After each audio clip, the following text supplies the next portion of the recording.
So, yeah, after he plummets to his death and she gets thrown off, there's a big riot breaks out in the city, and Simon Magus' house gets ransacked. And meanwhile, I don't think we ever see it happen, but the cup gets stolen, like Yeah. off screen. And it's like, what Actually, happened to the cup? it gets stolen by the Sakari. Sakari guy, like the Yeah. head guy that we've been seeing all movie. But then it just kind of drops the plot. It's just kind of like, oh, it gets stolen, and then like they recover a part of it later. Yeah, they find him dead, Yeah. and they find his satchel, but all they find is one of the faces. So. And yeah, exactly. So it's not like they even have the whole cup. Then they find like just the face, and they're like, well, it what has happened to the cup? This is this is all this work I've done, and now I've become a Christian. Well, and, Pete's got an answer for that. Yes. Hold on. They decide we're going to sail away from here, and I guess go back to Antioch. I think so. I think they're going back to Antioch, and so they're going to leave Rome, and they don't have the cup anymore, and they say, well, like what happened to the cup after I did all this work? This is so sad. And Pete's answer is, oh, he said so. Pete, like they're on this boat and they're moving along with the boat so they can keep listening to him. Yeah, it's kind of a fun little scene. But yeah. but because he's still talking to them as they're like sailing away. But so he says like the cup has been lost and will be lost until there are tall buildings and like taller than the tallest buildings here, and people will be full of woe and terrible. But people will be able to fly just like Simon Magus thought he could fly, and it's it's basically the idea that like the cup is going to be hidden for hundreds and hundreds of years, but it will come back when the world needs it most. Yeah, he may as well be looking at us. He is looking at us. Yeah. He is. He's looking at the camera by the end of the movie. Is he looking straight at the camera? I think he was. Oh, I thought he was like, because these well, movies always the very have. End of the film, the very end of the film is him kind of standing on what's I guess supposed to be like the docks. Yeah. And and the camera is pulling away from him as he's talking. So he's talking at us as we sail away. Yeah. Right. And so he is addressing us. And so obviously the idea is that it's going to stay hidden in Antioch until about 1908, at which point it will get dug up. Yeah. Because we now live in a dark world full of horrible things, and we need the light of the Grail or the light of Jesus, etc. Right? Mm-hmm. And that's why it has come back into the world, because this is the light of the world. Right? Okay. A little bit like I Claudius, the whole idea of like his story being hidden until then. Yes. Actually, it is very similar. Yeah. And I'm trying to think like which was written first, because this is around the same time I Claudius was probably being written. Graves. What's his name? Robert Graves. Yeah. Yeah, I'm trying to think. It's it's like kind of the same time period. I don't know if one ripped off the other or not. No, I don't think they. I think it's just parallel thought. No, but it is sort of a similar idea of this story. Well, because also this was the age of archaeology, of things getting suddenly dug up. So yes, you have this this Antioch chalice that was found, actually a real thing. But this is the same era of when they found the so-called Agamemnon mask. The discoveries at Troy, of Knossos on Crete. You had all kinds of stuff getting dug up. You had in the 1930s they found the Sutton Hoo burial site, the King Tut. The first half of the 20th century is when a whole bunch of stuff got found. Yeah. So, I think they're both just working with that idea of like all this stuff is suddenly getting dug up because archaeology is now a thing. And, I think they're both just playing with that idea. Yeah. So, but yeah, that is. Apparently that cup was shown at the 1930 something Chicago World's Fair. Yeah. Here's the thing. Can you do me a favor? Yeah. Right behind you is a book called The Discovery of King Arthur. This one? Yeah, that one. So this is a book that my uncle gave to me when I was, 13 or 14, I'd say. Christmas gift. My uncle, he was not a reader himself and didn't know anything about King Arthur, but he knew enough to go to a bookstore and look for books about King Arthur because... John? Is my Uncle John. Oh, cool. And he knew enough that stuff I liked. So... He seems like a cool guy. He was an interesting guy. He was kind of an oddball. So he bought me a book called The Discovery of King Arthur by Jeffrey Ashe, which, I mean, some of this stuff is outdated. Obviously, the archaeology and the history and whatnot has been surpassed. But, this was kind of an early book I read about what was a historical King Arthur and what were the possible, like figures behind his story, right? So he was a big proponent of the Rheotamus theory and whatnot. But so in this book, there is a picture of, and you see there's like a drawing of the Glastonbury cross that I have a copy of sitting on the wall there. But so in this book, somewhere, I believe, there is a picture of the chalice itself. Let me see. All right, here we go.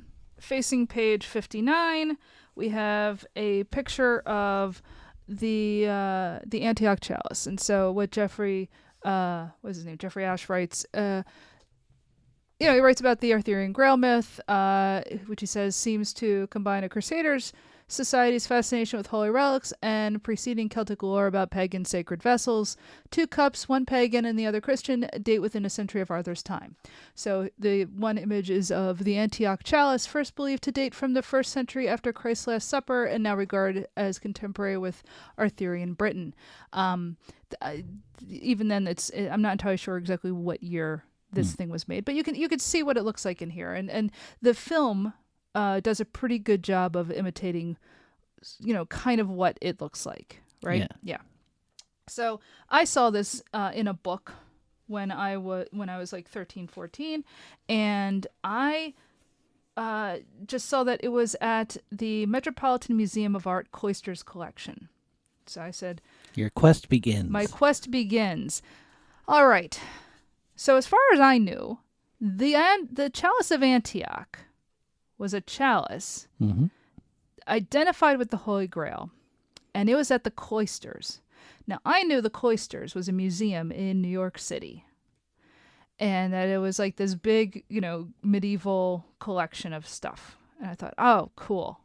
I need to go up to New York City and find this museum so that I can find the Holy Grail. And yes, it was actually displayed. I don't know if it was at the Chicago World's Fair or if it was at the 1939 World's Fair in New York City. I think it was the 1939. No, it was Chicago. It was Chicago? Okay. And then in 1950, it was moved to New York. Oh, okay. So I don't know if the writer from Silver Chalice was in New York when that happened, because he wrote the book in 52. Okay. So maybe. Who knows? But yeah. Cashing in. So yes, this object was found in Antioch, and it is like the film describes. It's just, it has this inner silver part, and the outer part is all this decorations. So I wanted to go see this. Now, there was no chance of me going there. Like, my mother was not gonna drive me up to New York City to go and look for this thing. So I waited until I had to be at least 20. I was 20 or 21. I was probably 21. Now that I think about it, I'm trying to think if was I out of college yet or not, and I'm not sure if I was. I knew where this was. I wanted to go see it. Now, at this time, I had become good friends with Kate. Kate, who has been on the main show. They were on the episode on Tampopo. They excellent cook. Excellent cook.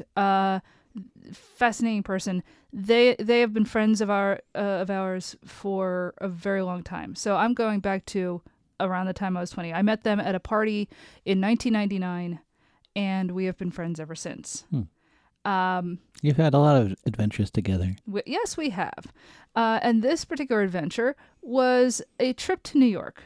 So I borrowed my stepdad's van, I think, and I said, Kate, do you want to go to New York City and look for the Holy Grail? And they said yes. So a good friend. A very good friend. So we went up to New York. We went up to the Cloisters. And, we're driving from Philadelphia all the way up to the Fort Tryon Park, which is the very edge of Manhattan. And first of all, hey, I drove in New York City when I was 20, 21. I can't believe my parents let me do that. I would not do that now. I don't know, maybe hard to say. it's not like I haven't done. I mean, I've driven in Brooklyn. It's not a big deal. But like, we were just in New York on Saturday, and a friend was driving. I'm just like, why are you driving? This is a terrible idea. I don't want to deal with driving a car in Manhattan. But anyway, so we go up to the cloisters, and of course, it's dazzling. It's a beautiful place. We've been there a couple times. Yeah. I absolutely love that place. I was absolutely bowled over by the unicorn tapestries. And I had seen again. Go listen to our episode on the last unicorn. Those rooms are great. Those rooms are incredible. They're huge. Like the tapestries themselves are unbelievable. But it's just full of all kinds of stuff, and including like the Nine Worthies tapestries, which features King Arthur. So there's a lot to see at the cloisters, and a lot of very famous works of medieval European art.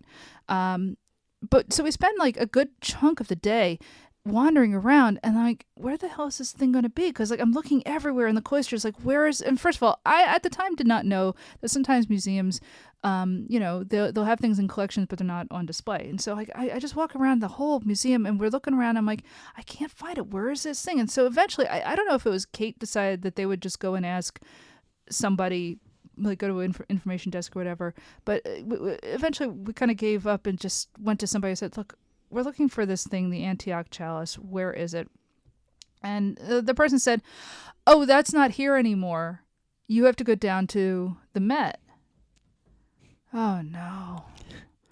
So now we've got to drive from the cloisters down to the Metropolitan Museum of Art in the middle of Manhattan, and I'm just like, oh God, I'm this van's not going to survive,